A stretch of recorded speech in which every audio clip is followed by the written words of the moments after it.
I love that Nintendo Switch!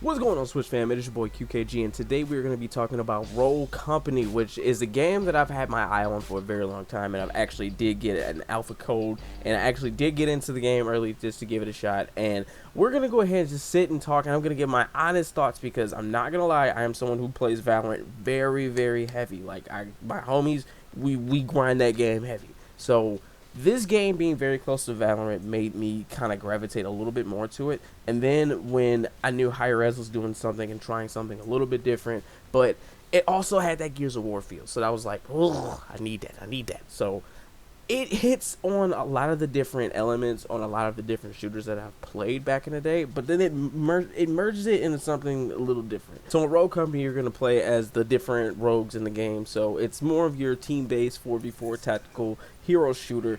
I'm not gonna lie, it's very similar to Valorant, even when it comes down to its buying system, to where you're gonna have, each character's gonna have 2 different weapons, and depending on whichever build or playstyle you want to go with, there's a separate tier of perks that are down at the bottom. It's probably like a good 8 or 10 perks down there, just for you to experiment with and try different playstyles. Some may give you additional armor, some may give you reloads when you're rolling or sprinting. It just depends on whatever playstyle you're looking to go for. I will say a downside to this system is that currently right now certain characters are tied to certain weapons, and it feels like it could be a little bit more customization I do see in the future, because I know this game is, even though it's released, it's still in its beta form, and I can tell this game definitely needs a lot more love. It's gonna need a lot more things to build on. If they take that Power Rangers Battle for the Grid formula, which I know a lot of people still don't understand how great that game is, they literally took a game when it was in its base, like probably alpha beta form, and it is something completely different now. Like, they've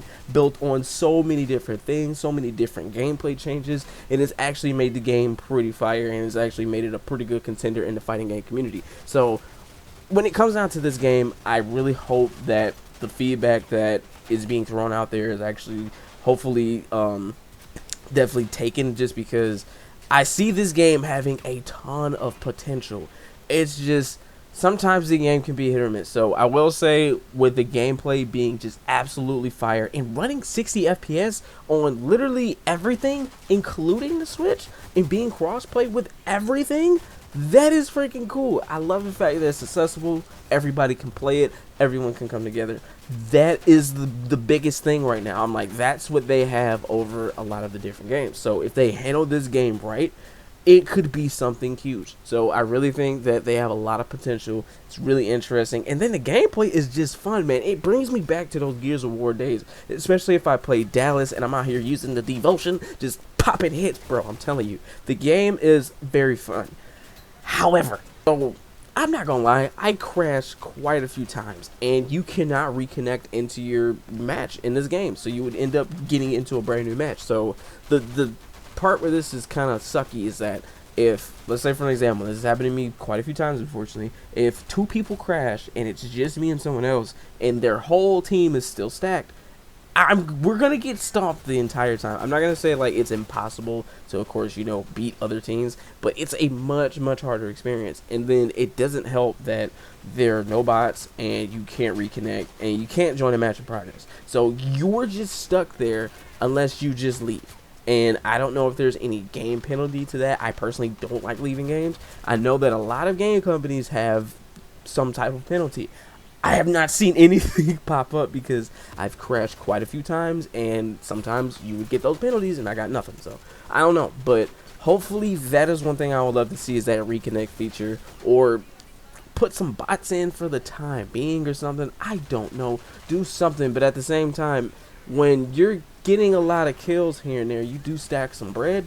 but I don't see it getting, you know, too OP, because when you play certain games like Strike Zone, everybody pretty much has their rifle and, you know, some perks and like a tactical here and there, and that's pretty much it. So I don't, it's that portion is just weird, but I would definitely love to see a reconnect feature, hopefully pretty soon. So for Rogue Company, low-key, the game is fire. It is so enjoyable. I love the fact that it's accessible on everything, and performance-wise is beautiful.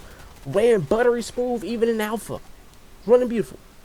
However, I will say, I'm not gonna say it seemed like it was a little rushed. I mean, the game is definitely pretty playable, because I'm not gonna lie, when I got that alpha code, that was like last week, and or not last week, it was like a week and a half ago or 2 weeks ago, and then the game came out literally like last Monday. So that's why that timing was kind of off. Literally, the beta code ended on the 13th, and then the game came out like the week after. So I was like, oh, it's pretty interesting. But the game still feels playable. So I will say, in its format right now, there's a couple different ways you can get the code. I'm pretty sure you can watch some live streams on Twitch, and they may drop you a key here and there.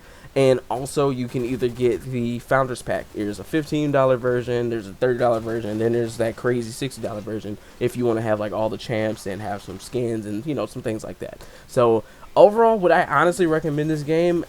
Even in its state, when it comes down to my scale, because I only use phrases, I don't really go off of a number scale. So I start off at the bottom of what happened. Like, if this game is just like buns, then there's a meh, like I just didn't like it. Then there's a needs work, decent, and fuego boy if the game is absolute fire.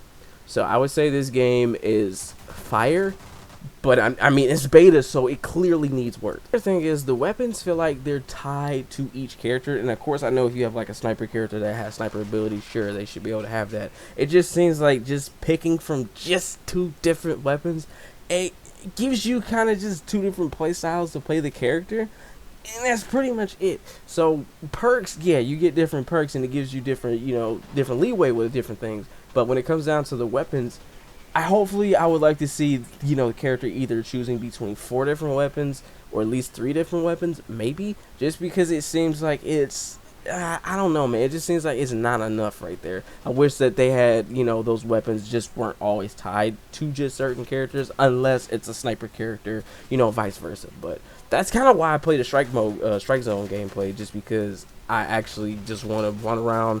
You run around, kill people, you respawn. It's kind of like capturing, like almost like hardpoint, like capturing the point.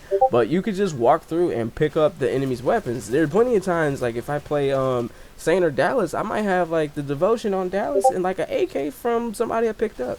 So I would love to see, you know, just a little bit more weapons, you know, actually hit. Which I definitely know they're probably going to end up working on that, because I mean, the game is clearly in beta. So that's pretty much all I got to say about Rogue Company. I'm going to definitely be playing this game a lot more too, but I'm definitely going to keep my eye on its developmental process. So I would love to thank you guys for tuning into this video, and as always, leave your comments down below on what you think about Rogue Company or any other games you want my thoughts on. And also slide over to my Discord if you just want to chop it up with some games, because all we do is chop it up like homies. Alright, so I'd love to thank you guys for tuning in. This is your boy QKG, and peace out.